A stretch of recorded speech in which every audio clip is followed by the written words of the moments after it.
Elias Vance was a man who understood the fundamental truth of real estate. Nothing is more absolute than recorded history.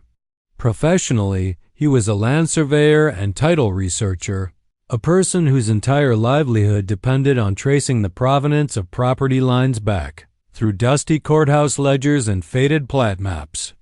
He had purchased his modest single-family home in the sprawling suburban development of Northwood Estates not for the amenities, but for the peaceful solitude it offered.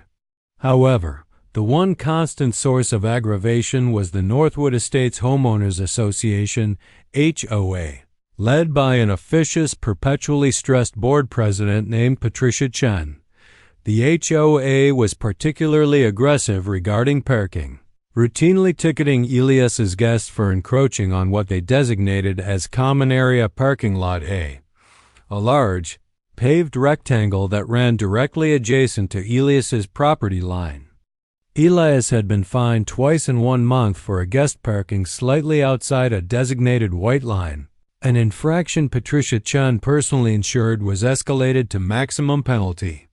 This petty bureaucratic tyranny sparked not anger, but a cold, professional curiosity. Elias didn't fight the ticket in the usual way. He decided to investigate the very ground the parking lot sat on.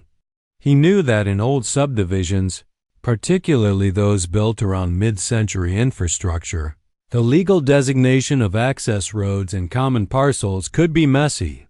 He embarked on a deep dive into the county archives, securing the original 1950s subdivision plat, the 1980s annexation documents, and most importantly, the county's historical road maintenance records. What he uncovered was a colossal decades-old error that would prove to be the HOA's ultimate undoing. The property currently designated as Common Area Parking Lot of the asphalt lot that held 50 essential parking spots and abutted. Elias's entire western boundary was never legally owned by Northwood Estates HOA. The land, Elias discovered, was originally platted in 1955 as County Secondary Road 44, abandoned right-of-way. The county had officially declared Road 44 obsolete and filed an Order of Abandonment in 1983.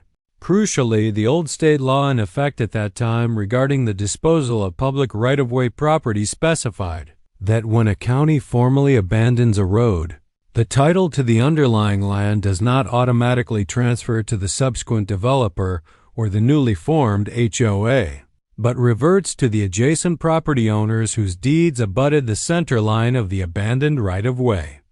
This was the legal nuclear bomb. The HOA, in its haste and cost-cutting during the community's establishment in the early 1990s, had simply assumed ownership of the paved, seemingly empty lot and incorporated it into the common area deed. But they had never secured a legal quitclaim deed or a deed of conveyance from the correct parties. The reversionary interest statute meant that Elias Vance, as the owner of the adjacent parcel, Lot 37B, was the rightful, legal owner of approximately 1/3 of the entire parking lot, a triangular slice that included 16 essential parking spaces and the primary access lane. The HOA had been illegally using Elias's land for parking for over 30 years. Elias compiled his evidence with the precision of a master craftsman. The 1983 Order of Abandonment, the 1955 plat map clearly showing the road's boundaries, the relevant state statute, and his own deed showing the boundary running along the former center line of the right-of-way. He did not confront the HOA board directly. Instead, he engaged a highly respected, battle-tested real estate litigator specializing in esoteric property disputes. The action he filed was a quiet title lawsuit naming the Northwood Estates HOA, the former developer, and the county as necessary parties. A quiet title action is a specialized judicial process used to definitively resolve competing claims to a property and establish a clear, single legal owner. Elias's petition asked the court to affirm that, based on the 1983 abandonment and the state's reversionary law, The title to the relevant portion of parking lot A legally vested in him. The filing of the quiet title action sent an immediate seismic shockwave through the HOA's world. The summons was served on Patricia Chen during a contentious budget meeting, immediately shutting down all other business. The HOA's general counsel, tasked with defending against the suit, was horrified. They realized instantly that Elias's case was not a frivolous complaint, but a devastating, verifiable legal claim. The simple fact that the HOA could not produce a single, legally sound deed to the land in question was an insurmountable hurdle. The ancient state statute, though rarely invoked, was ironclad. Patricia Chen tried to control the situation with her usual bluster, sending Elias a furious letter demanding he withdraw the hostile, baseless claim, threatening to impose massive lien fines if he did not comply within 48 hours. Elias's attorney responded with a terse, one-sentence letter. "The land in question is our client's property. Any attempt to impose fines or liens will be met with immediate amplified damages claims in federal court." The HOA counsel quickly intervened, advising Chen that the threat of fines on land Elias legally owned would only confirm the HOA's reckless disregard for property rights and dramatically increase their liability exposure. They were defenseless.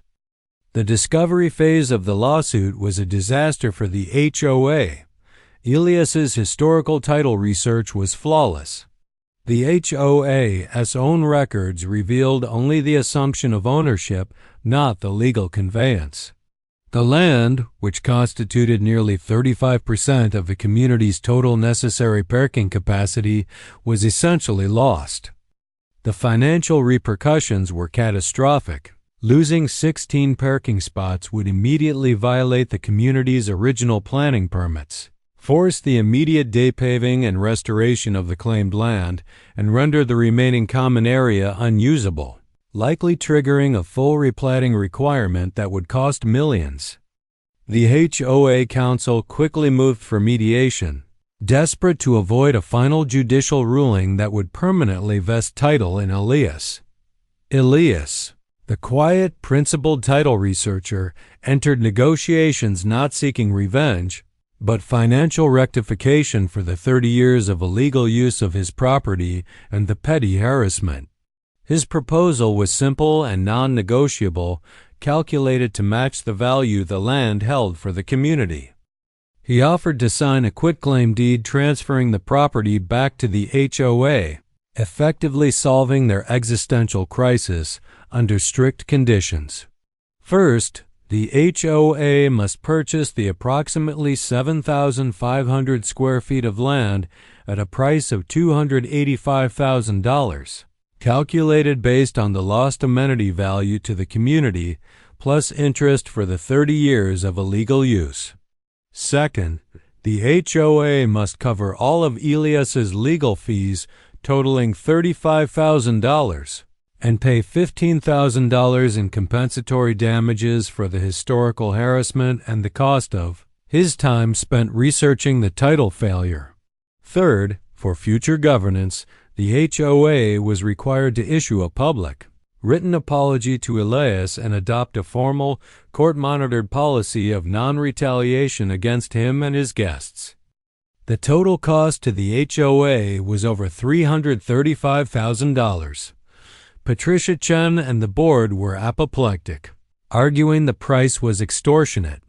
Elias's attorney simply presented two facts. First, the cost of losing the land and having to replat the entire subdivision was conservatively estimated at over $1.2 million, not including the years of litigation.